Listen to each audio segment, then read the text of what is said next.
Hello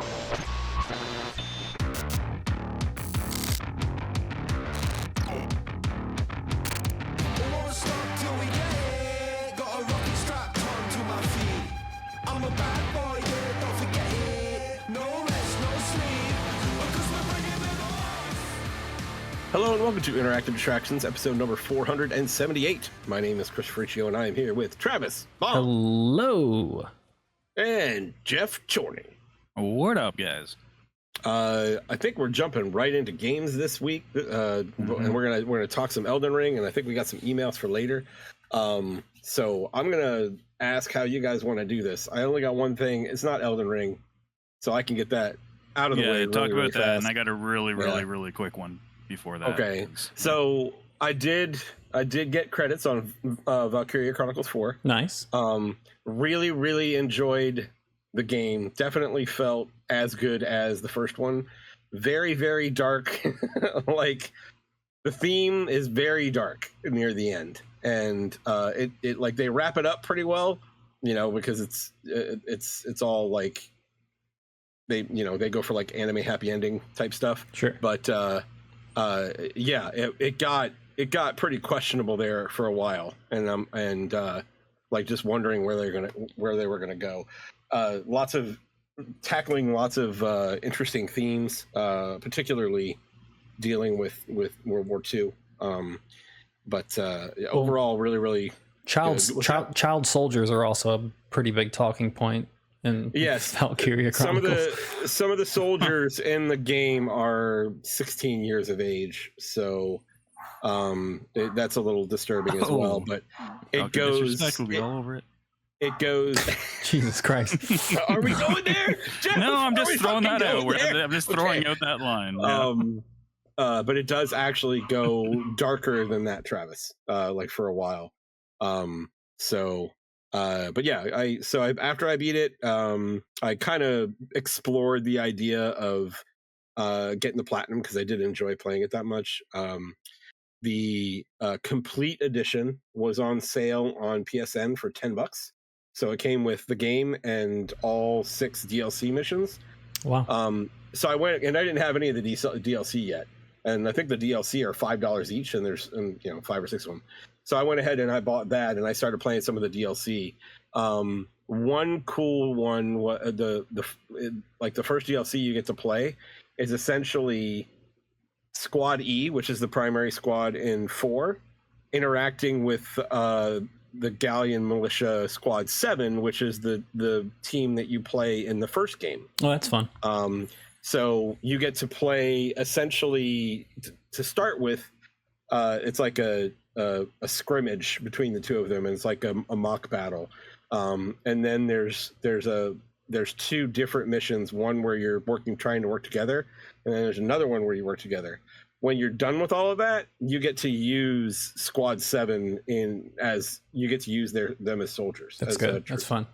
So that's pretty cool. And then there's a couple others. There's one that's going to the beach, which was kind of ridiculous. Because honestly, the entire game happens in the winter, and then they have a beach mission.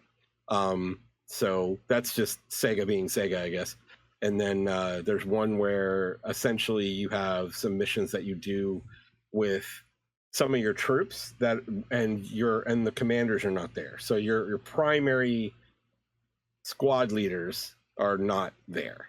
So and that's kind of the story that I've been messing with right now. And at the end of that one, it seemed, well, I'm not going to, the end of that is kind of a spoiler, so I'm not going to go into that, but it's pretty cool stuff.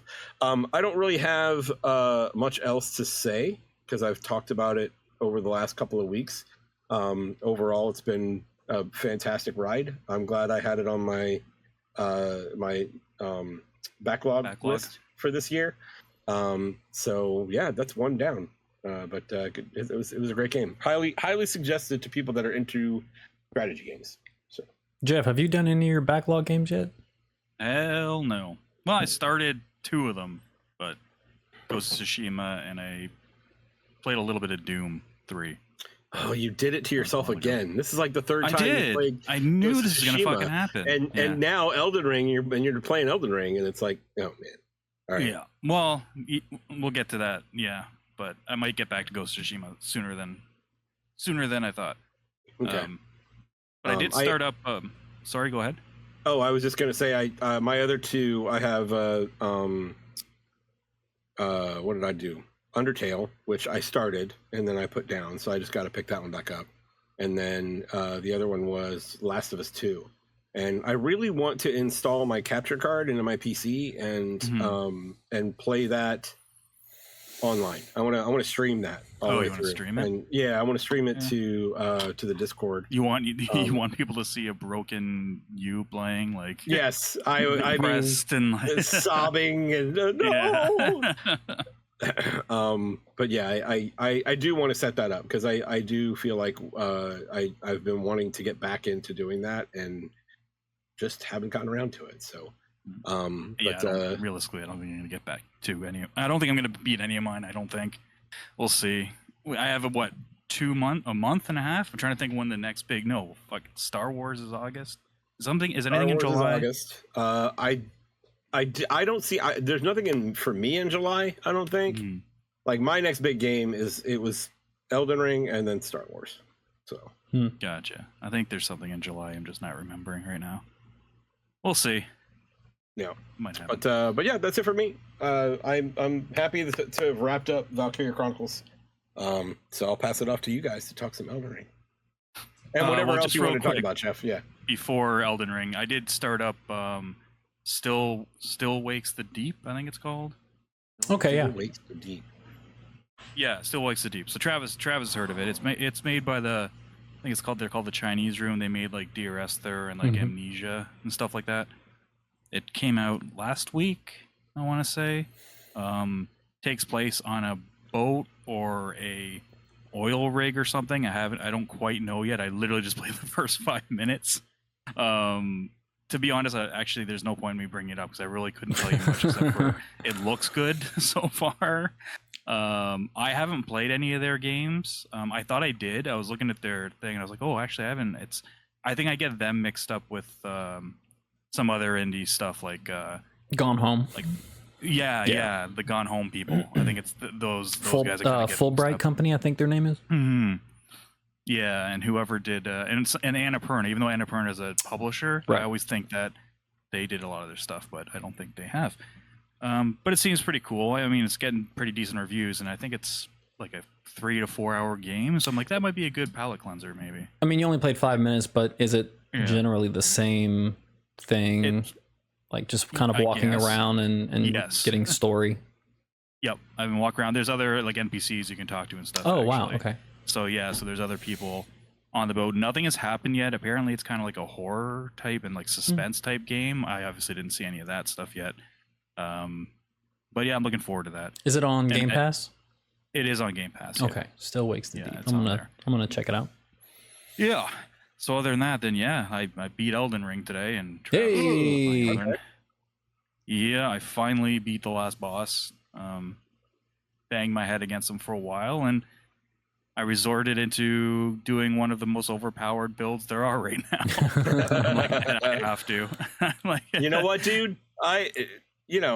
No shame, man. Do what you need to do. Oh yeah, I have no problem doing that. Like Eddie and I tried to take him down for a while before I was done with like dinner and stuff. I'm like, okay, and we couldn't get him anywhere close. And then I'm like, my build is very powerful for like other bosses and just playing through the game, but very squishy, like a glass cannon. Like and the problem with the last boss is he goes through a lot of attacks, so I couldn't really do much against him. So, but yeah, man, Travis, I want you to start with this conversation with Elden Ring because you've kind of done like a bit of a 180, I think, right, since last week.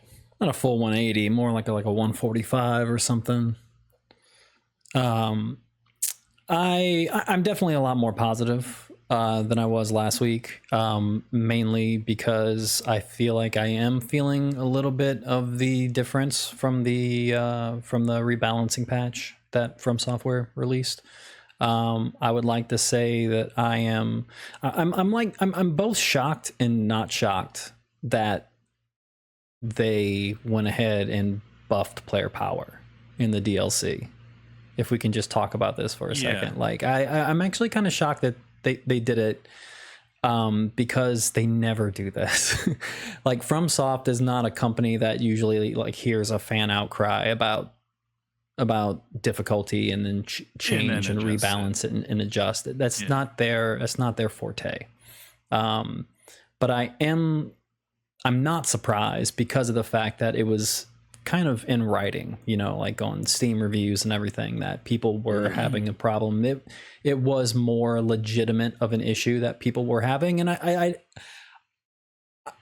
I feel that my problem in the first couple of days of this game, one was I had no practice whatsoever. I had not played Elden Ring in I haven't turned it on in well over a year. So I was well out of practice. And I was so confident and good at the game, and had a solid build. And I needed to understand that none of that mattered. Like it matters, like your build and stuff like that. It does matter. But what worked in Elden Ring is not going to work in Shadow of the Erdtree. I'm curious how many people beat the game, got through the end boss, and stuck with their original build. I'm curious of what number that is, because I don't think it's a smart way to go by this DLC. I think you need to go in with an open mind.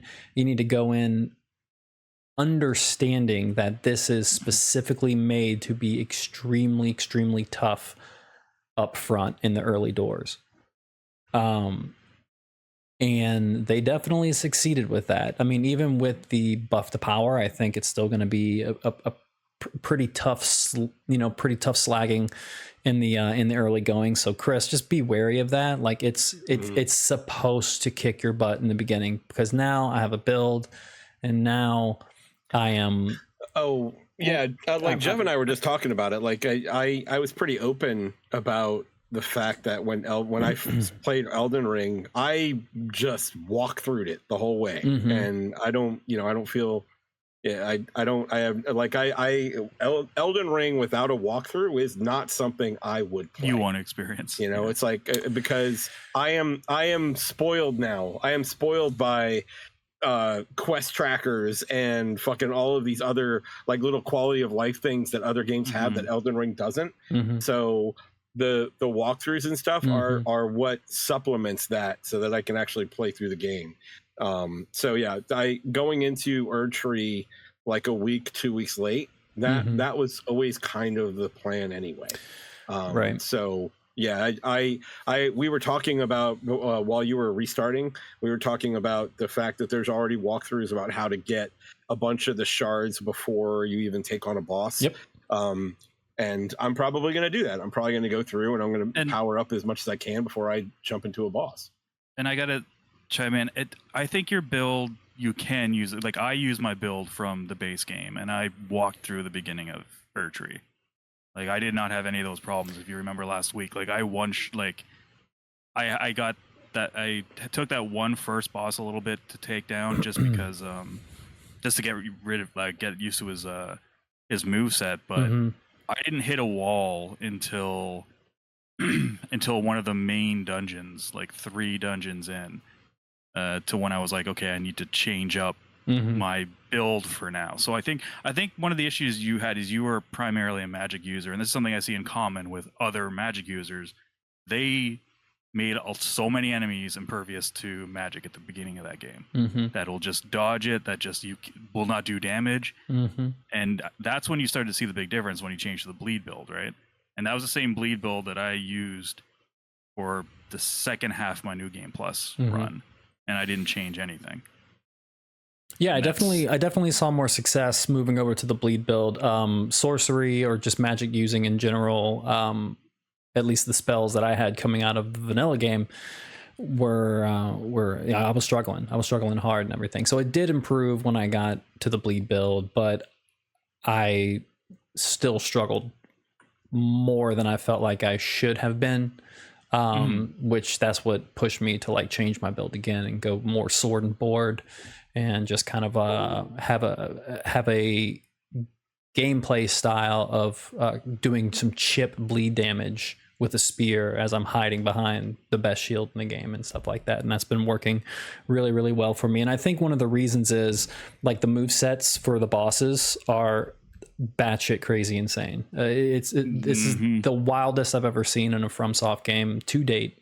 They're relentless. They are relentless. They are, yeah, it's nuts. And I am not afraid to admit that I don't know if it's my older age or whatever the case may be, but I don't have the hand-eye coordination, the mental hand-eye coordination to study a boss's moves and watch, okay, when he lifts his right elbow up at 45-degree angles, this is a 3 combo attack, and I know I need to go dodge, dodge, dodge.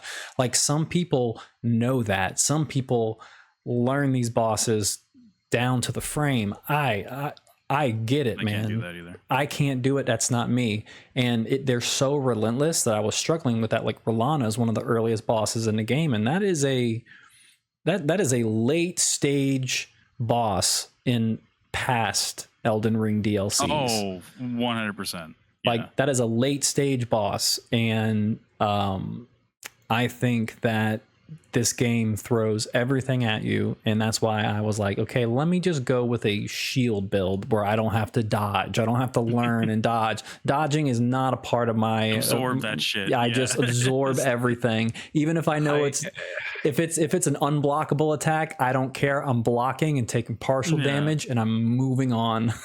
Like, I'm not worried about it. Dude, I did the poke behind the shield thing for a while too.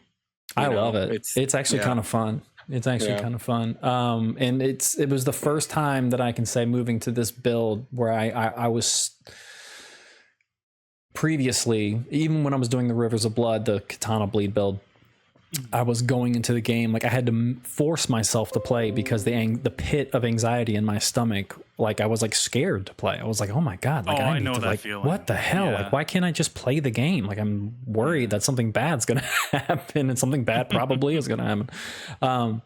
But now that I have this new build, I don't have that feeling anymore. And now today I was playing and I was like, this is nice.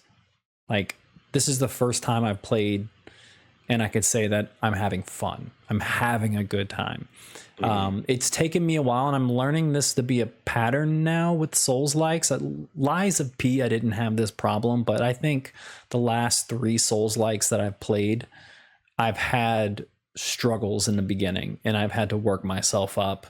And I don't know if it's hubris. It very well could be. It very well could be, because I do think that I'm good at these games. But yeah, I'm glad that I'm finally in the groove now. I do find myself sticking the guides a lot more than I would want to. I'm not, surprisingly enough, I'm not enjoying the moment to moment going around the map and finding secret things as much as I thought I would. Mainly because, and this is probably at this point in the game, my number one biggest gripe, the map is really, really cool. How they have it all connected is magic. It's just not connected that well, and it's very confusing. Yeah, and it's to a point where it's like, it's no fun. And to like look for these things. And like, once I finally look up a guide to like how to like find this perfect cave that goes down the perfect ravine, they take you to a whole nother area. I ask myself on multiple occasions as I'm playing, how would I have ever found this? Like, how would I have ever found this without this? Like, it just wouldn't have happened. There's one area specifically that's I came across it looking at a guide for a certain weapon that I wanted to find, and you have to go to that area, and I was like, this is how you get to that area? I mean, one thing I think is really good with these games, especially at the beginning, is follow the signs. When I saw the video and I was like, hey, go here, and I'm like, how would people find this out? But then you read the messages that are people have put down, and like, oh, okay, it makes sense. Just that the cynical part of me is like, how many of these signs, these messages from people are the truth? because you're gonna get a bunch of people that are just like, how many Yeah. invisible walls aren't actually there? Have you run into situations where that happened to you a lot? Oh yeah. Oh yeah, and there's a specific boss that in an area that's kind of hidden too, that you have to do something that is so counterintuitive, and the messages say to do something, and I was like, no, because that's bullshit, and it turns out that is how you get to this boss, and I was like, son of a bitch. I'm like, in the same way, that's kind of genius too, because it's like they probably knew that. They were like, people are gonna put this here and no one's gonna fucking do it. It is like, genius that it fits. It's just that like it's aggravating. It's super aggravating to try to find something. And Chris, because you never would do it. Never. Never. Never. Unless you had confirmation, or like there's some people that do. Like, I mean, whatever. I'm not the type of person that hits every single wall or jumps off every cliff or anything like that. Depends on the game for me. It does seem like the critical path is a little more straightforward though. The critical path is yes. I see a lot of people beating the game who have hardly done any side stuff because it is very straightforward where you need to go for that. It's the side stuff. Like, dude, I found a new area after beating the game. Like, I think Rob Paris or someone in the Discord said it was Rob. They still haven't opened up part of the map, and I was like, I was gonna help him out. I was like, oh, I have the whole map open. Let me just see what he's talking about. And I was like, oh shit, I don't have that open either. I thought the way it was set up, I thought the shape of the map was that way, and I was like, oh my god. And then after I beat the last boss, I was like, okay, well, I'm gonna go there where he said to go, and I woke up and like, this is an entirely new area that I did not, and I did a pretty thorough like going around and shit, and I was like, fuck. It's a smaller area, kind of, but it's a whole new area, totally different like biome. And I was like, wow, okay, this is kind of cool, but never would have found it, especially if Rob didn't say anything. I probably never would have known that existed, even though it's right there. Like, once I looked at it, I'm like, there's clearly a map marker, like a reveal map fucking thingy. Right. You that's can on the map that I just didn't see. It was blending in. I was like, son of a bitch. Oh, but man, I don't know. I the more I played it, the more I think I realized like Elden Ring might be my favorite game of all time, or it's definitely up there, like top 3. It's so good, and I hit a couple walls, but except for the last one. The last one is the only one I think that totally broke me to the point where I was like, I'm going to make the most OP build that was going around today. And you did the chicken leg build, right? The turkey leg? I did the chicken leg. I did the turkey leg build. Yeah. And it was funny because and it still took me a while. Like, it did not trivialize the last boss. I think that might have been to do with because I didn't have 2 of the talismans that it was suggested. And to get them, you had to do like full quest lines in the base game. Like, I'm not going to do that. So it still took me like 45 minutes to an hour to do it. But once I kind of finally got it, but you see the ghosts running around like inside the arena and in front, and the amount of chicken legs that I saw running around the area and like powering up at the boss gate was just hilarious. I'm like, there are so many people who are using this build right now just to get over this final hump, because people are just like, fuck it. And I think that's telling, because this boss might be one of I haven't played all the Souls bosses, not by a long shot, especially DLC, but it's definitely the hardest one that I have ever fought, and that includes Millennia. Word is from a lot of people that it is the toughest boss in the game. It's bullshit. That's what it is. But I did see that that streamer Asmongold beat him in like 3 tries. Oh wow! And he was using my build. Nice. Shield one. And he was using my exact build, so I'm looking forward to it. Yeah, I was gonna do that with Eddie, because I was like, fuck it, I'm gonna do the Travis build, but then I realized I don't have that shield, and not really a shield that's good enough to take its place. So I was like, if I remember that shield, man, that's a journey. It's a tough. Isn't that the one you have to go down like into this really deep dungeon? You have to platform down this tunnel. It's a platforming thing. And like there are these tombstones jutting out, and you have to jump from tombstone to tombstone down. And it took me, I would say, probably 6 or 7 tries last night to get that. I ended up getting that at the when I first played through it. So I do have that shield, but I just never used it because it was so strength intensive. But I don't know. Maybe we'll get there with this one, because I did do the shield. I did do the shield and what's his name, Moog's spear. Oh, Moog's spear, yeah. That's what I'm using. And yeah, I know. I did do that in the first in the vanilla game, but I didn't do it with that shield because so I didn't have as much of the stamina.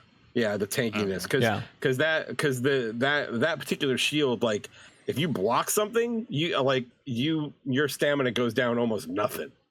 So like I found a shield that like it was like the next best shield, and it was still not even close.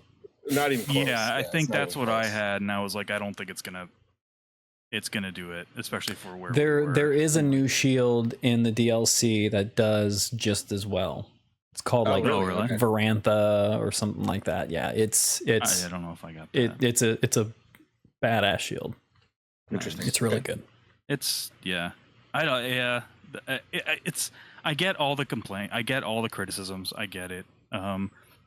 But it's supposed to be hard, and the DLCs, from what I've told, there's always harder than the base game. I've never played a DLC for anything, even like Bloodborne. It was just the scaling of the early going was rough. That's what they changed. So it's like they changed it so, in case people aren't aware, they didn't totally upgrade it. They made it so the first few levels buff you more. The first power, 10, and then it kind of goes. Yeah, and it kind of goes in kind of like an S. So then it kind of goes to normal, then kind of goes up a bit, then back to normal kind of thing. So I didn't notice a difference because I think I was already blessing 13 when the patch came out. So I think I was already past that point where it comes back towards what it was normally at. Right. So, but by that time, you have weapons and stuff and that are just doing so much better. Yeah, I was level 10 by then, so I don't know how much it helped me. I think I just grinded through it with the bleed build until I adopted the new one. Yeah, I changed up builds like 4 or 5 times just for fun. Some weapons I was like, nope, this looks cool, but don't really like it. Rolana. Her swords are so badass. They look badass, but I couldn't get the damage out of them that I wanted. Top weapon in the game currently, right now. Is it really? That's what everybody's using. I need to look up then what I did wrong with it, because I was not doing enough damage. Yeah, it's got a pretty good combo animations. Real pretty. Yes. Real pretty outlook. You got 2 options for your L2 move. It's pretty rad. It's pretty rad.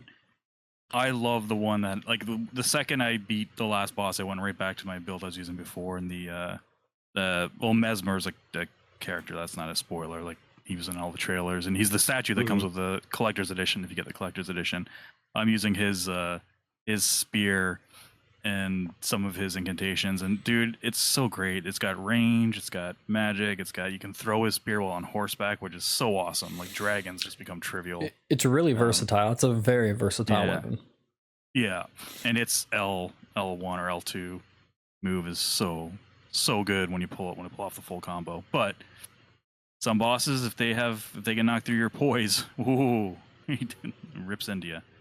But yeah, I don't know. I'm trying to think. There's so many things I was thinking of today. I'm like, I gotta bring this up. But then I forgot. I'm gonna talk about. I like the story. I like how. That's what I was gonna mention. I really like how the story is definitely like you can still read item descriptions. You can still do that stuff and get a whole bunch of tertiary information. Actually, not tertiary. Like, some of it's very, very important information. Like, you find out big important information about dragons and stuff like that through all these through all these things. But anyway, through the items and stuff. Yeah, through the item descriptions. But like the story of what's happening, like with Mikola and everything, like you're just going from grace to grace. And whenever you get to the grace that has like the Mikola's footsteps attached to it, and there's a whole bunch of NPCs, like it's a little bit confusing at first what's going on. But like by the time you get, halfway through, like once you get to like where I'm at, you have a pretty good idea of what Mikola's doing and what her plan is. And it's awesome. I don't know what's going on. I love what they did. so they're going to take things that were like people who have made videos titled the entire story of Elden Ring so far. By the time they get to Mikola's part of the story based off of vanilla Elden Ring, they're going to be completely wrong. Like everything that you think happens, you know, in Elden Ring to Mikola, it's such a great surprise in Shadow of the Erdtree so far. And I'm not even like fully, I'm not even like fully into like, I'm just in the part where I found out what Mikola wanted to do, and I was kind of like, I don't know. We'll have to talk about it off there. We'll talk about it later. It's pretty rad. I'll have to watch a thing. Like I saw some things about a certain dragon thing, and I liked that storyline, but I didn't get any of the storyline or much of it from playing the game. Just right. I wish it. Yeah. Sorry. Go ahead. No, but I mean that was pretty much what I wanted to talk about. Like with the story, I just like how it was a little bit more straightforward. As long as you talk to the NPCs as you meet them, as you go along your journey, it's pretty neat. And there's even like a situation that happens once you kind of cross a point of no return. I was telling Chris that to be careful when he's exploring at the beginning, because you can cross an invisible line in two areas that drastically change the story. I think if you I do believe that if you talk to everyone that you run into, that's going to be everybody's phase one. You're not going to miss it as long as you meet everybody. So you want to know where these lines are that you don't cross until you know for a fact that you've like talked to like all 6 or 7, 8 people. Yeah, I think I fucked that up. I think I fucked up a lot of side stuff.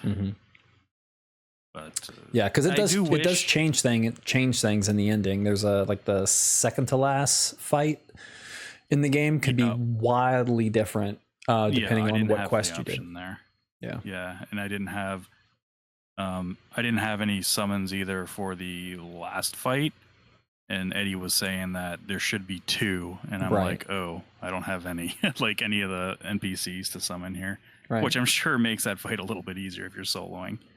I do wish some of the side stuff though with stories would be more like, I don't need them to put the marker on the map and be like, go here, but some of them, and I don't know, tell me if there's a button for this, but there's a quest giver specifically that tells you to do something for them and gives you a map, and the map is just in a small square in the thing, and I know you can hit the X button to make it a little bit bigger, and that's but it. I can't fucking see. That's it. I'm like, I don't know what the hell I'm looking at. Yeah, you can't see. see. He knows where I'm supposed to go. Why can't he just say it's down this way or whatever, instead of looking at this map and being like, okay, I don't even know what I'm looking at. Because everything's got to be a fucking puzzle. That's the thing. I just wish there's a little bit more. Like if you just said head south or go due east, or when you see the fucking giant turkey with fangs, make a left, like something like that. Right.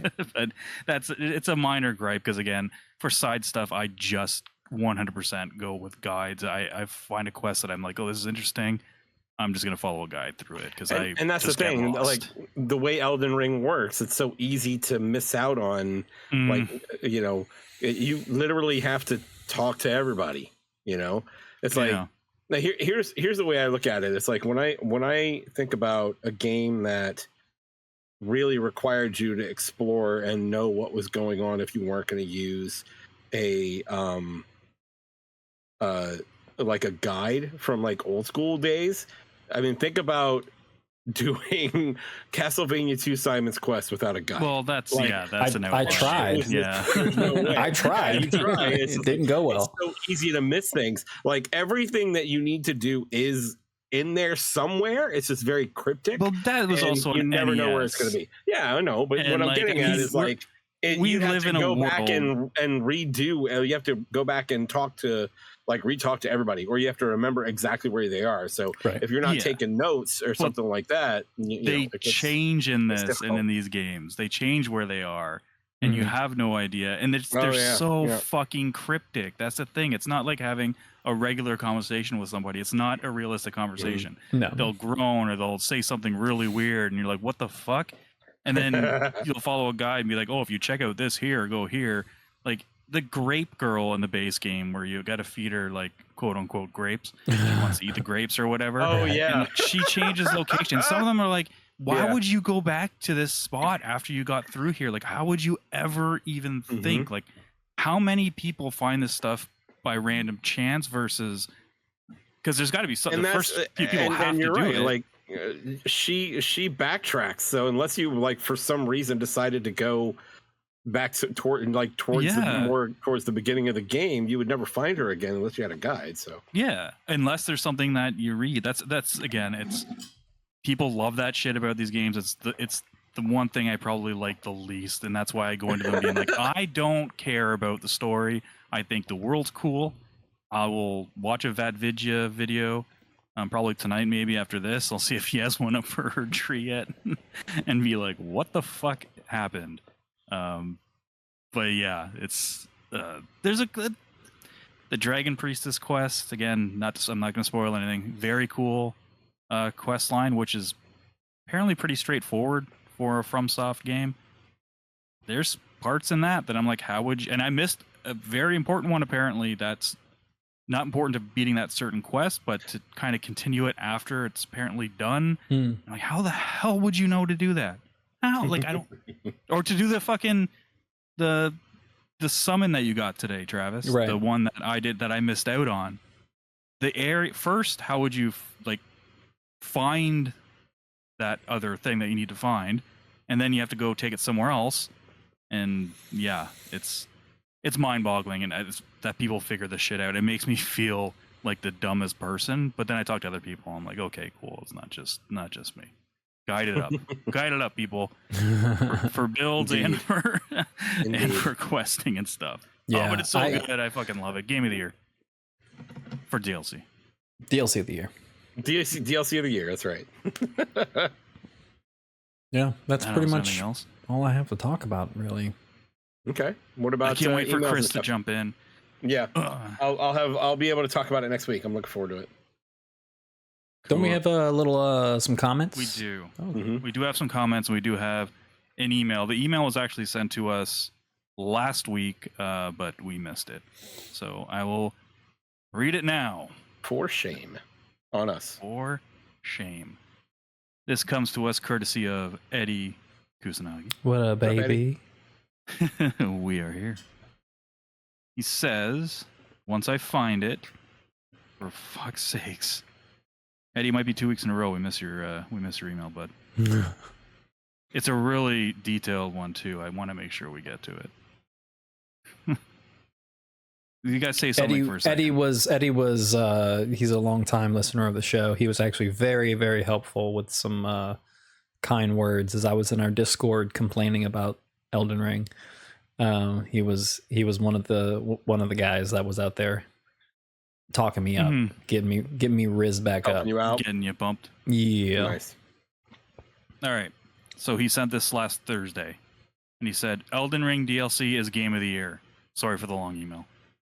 And then shout outs to New Zealand, because I'm guessing he did the Xbox trick. I guess the New Zealand thing worked. Oh, okay. So I guess he was playing it on Wednesday, or I guess early Thursday. We do have some stuff from the Twitters.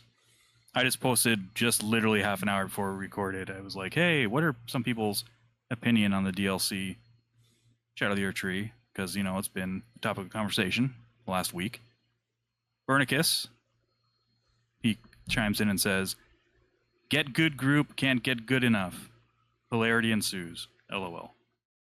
Thanks, Bernicus.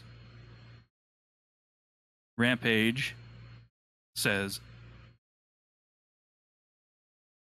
that's not the right one. Yeah, I'm really good at this, guys. I was not ready. Yeah, I should have been ready for this. Okay. Better off Ted.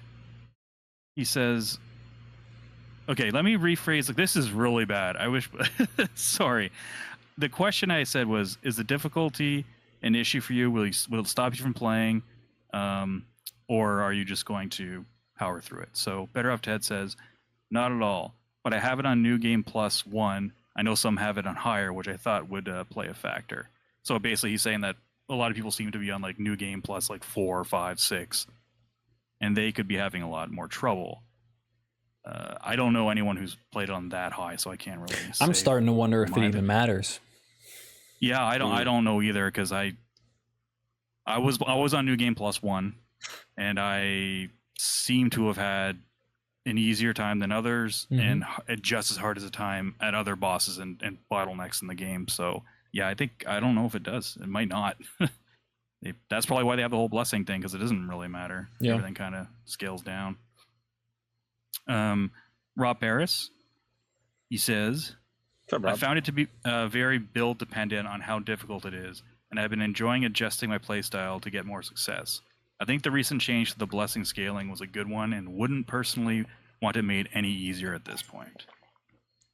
Thanks, Rob. Thanks, Rob. Rob's also been very chatty with us in the Discord as we've been knocking out these bosses. There's been a few of us. There's been like, what, 4 or 5 of us that have been playing it pretty religiously. Yeah, I've noticed that there's that pretty much dominates the gaming thread right now. I'm excited. Understandably so. I'm excited for Chris to play, because now I finally have a co-op buddy. No one that we talk to regularly has been playing on PlayStation. That's right. It's either PC. Unless Chris is on PC. Chris, are you going to play on PlayStation? No, I'm on PlayStation. Okay, cool. Well, we can do some. We can do some co-op. Nice. See, right there. I saw a funny TikTok, and I know this isn't true, but I think the theory is actually pretty funny. He's like, I'm pretty convinced that the second you start up a FromSoft game, the game gives you 3 random bosses that you're going to find super easy that everyone else thinks are hard, and another person's going to get those 3, and you're going to get 3 bosses that are really hard that everybody else can walk through, and that is so accurate with almost all of their games. I'll be like, oh, this boss is so hard. Travis will be like, dude, I one-shotted that boss. I have about 4 bosses. I have about 4 bosses right now that I have one shot. That I'm very curious how everyone else did. To be honest, the most it took me was probably 3 until except for maybe 4 of them. Yeah, were pretty tough. But yeah, change a build and then boom. Changes everything. I wish real life was as easy as that. Just respec. Oh man, just go to some crazy lady in a decrepit library. You change your professional skills based on what's best in the market right now. Just reallocate points, man. Just reallocate points. Your points. That's right. What's the meta? Yeah, the meta. I need to be really smart today. Okay, cool. Bump that intelligence up. Yeah. Yeah. Oh, the lady wants to go out tonight. Endurance. Bump it up, baby. Yeah. Stamina. Charisma. Oh man. All right. Oh, fuck. Anything else, or is that a show? Welcome to the Nerd Show. Welcome to the Nerd Show. Yeah. Lots of Elden Ring. Erdtree. It says Shadow of the Erdtree. Thank you guys for listening. Hope you enjoyed it. If you did, please tell a few friends about us. Please leave a like, comment, and subscribe to our YouTube channel. That all helps us out a lot. Check out our link tree right down below. You should be able to see it. It's interactivedistractions.com. It will lead you to our Discord, where you can come hang out with us and talk about Erdtree. And it will also lead you to our Patreon if you want to help us out. We'd appreciate that as well. You can also follow us on Twitter. We are InDis Chris, Travis D. Baum, and InDis Geoff. That is Geoff. Geoff. And that's your show. So until next time, my name is Chris. I am Travis. And I'm Jeff. Play your games, and we'll talk to you next time.